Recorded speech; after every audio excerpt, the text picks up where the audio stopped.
In this video, we are going to show you how fake news has impacted PSG students. And to do this, we did a survey where we asked participants a series of questions and got the response. You'll be getting the results of the survey later on in the video. We also did an interview where we asked 3 participants how fake news has affected them. You'll be seeing those shortly as well. One of the last things that'll be happening during this video is us tying a topic that we learned about in culture media studies to fake news.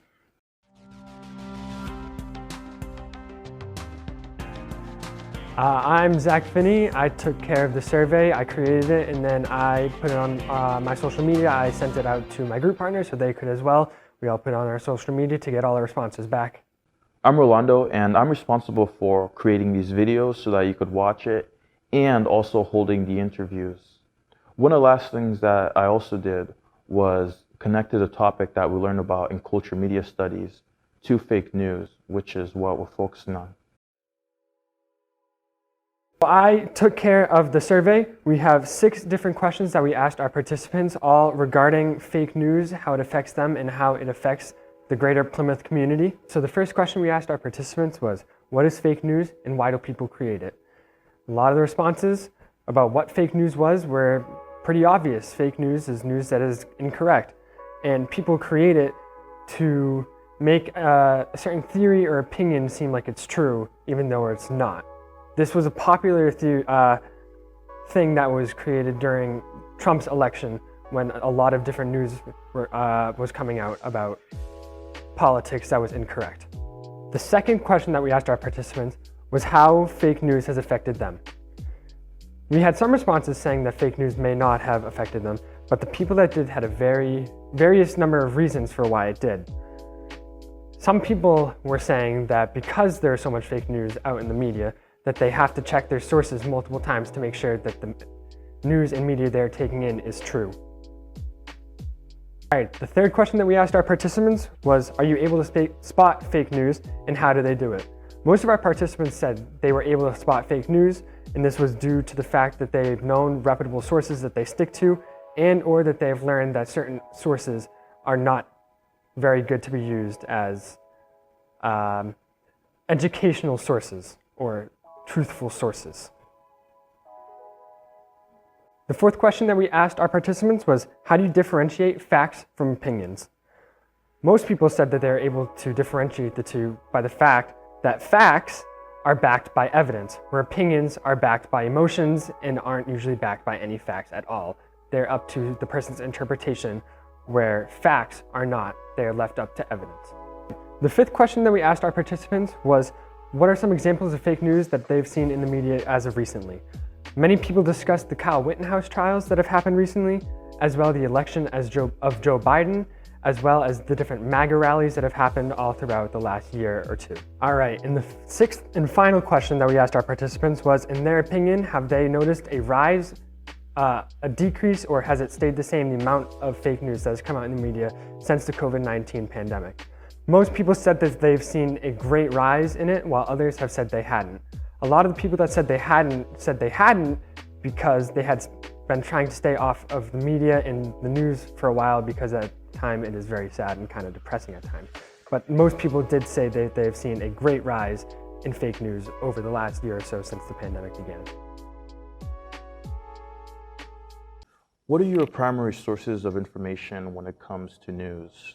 Well, I really don't watch any news at all, especially on TV, because of everything that's going on.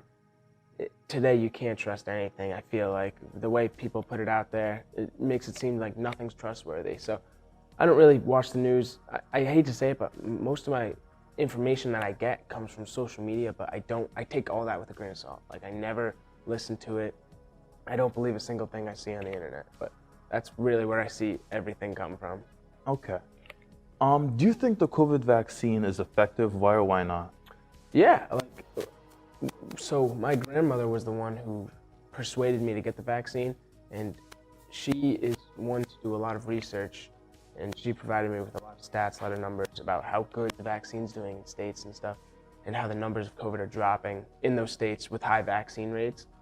So that kind of persuaded me to do it. And yeah, so I do think the COVID vaccine is pretty effective. Okay.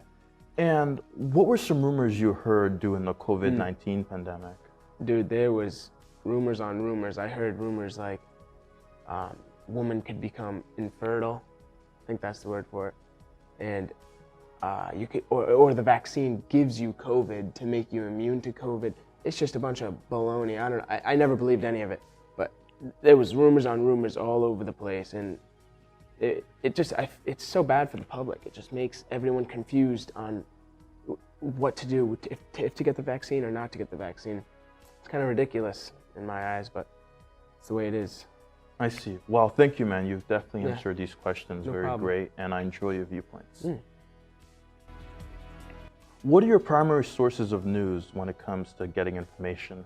I'd say social media, YouTube, Snapchat, Instagram, stuff like that. Okay. Do you think the COVID vaccine is effective? Why or why not? Yeah, I mean, I personally am actually not vaccinated, but I think it's good. Like if people who are at risk of like getting seriously ill, it's proven to, prevent. It's at least the Pfizer and the Moderna ones, because I know the J&J one doesn't actually prevent it, but they're proven to help prevent COVID. So I think they're good. Yeah, I think they are effective. What were some rumors you heard during the COVID-19 pandemic? I heard a few rumors.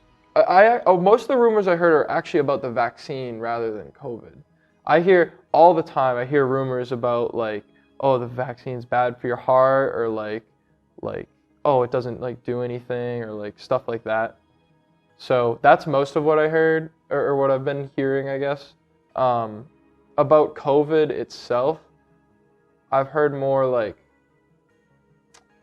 I don't know, rumors. I wouldn't even call them rumors, but like, it seems like a lot of the statistics and stuff are getting like skewed, and like they're not super accurate, or at least they're like contradicting. A lot of the things I hear are very contradicting about it. So I don't know if I can nail down anything very specific, but it's definitely a lot of just like hype and like stuff like that. Not a lot of people really thinking about it.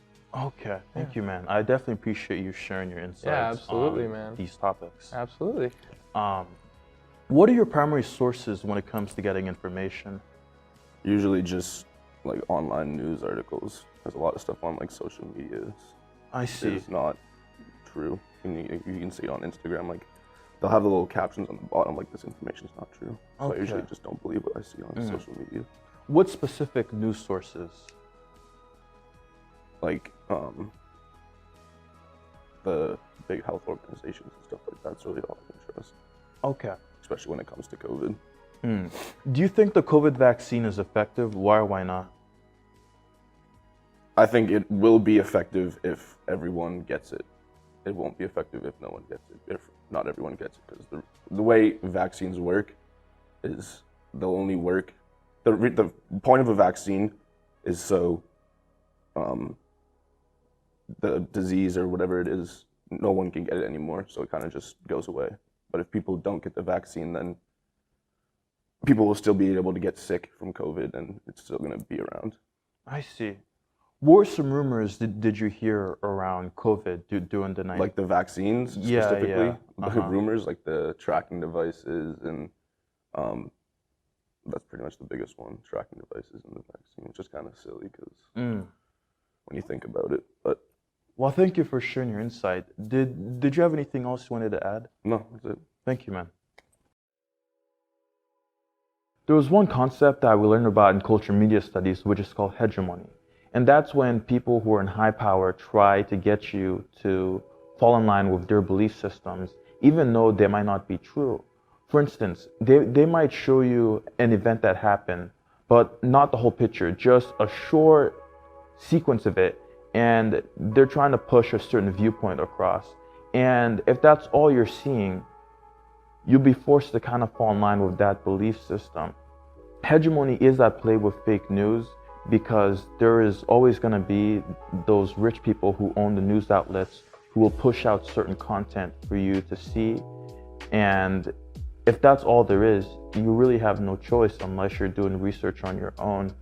With social media platforms too, if people like Mark Zuckerberg kind of own that platform, he kind of has a huge influence on what you're gonna see. So hegemony would be at play there as well.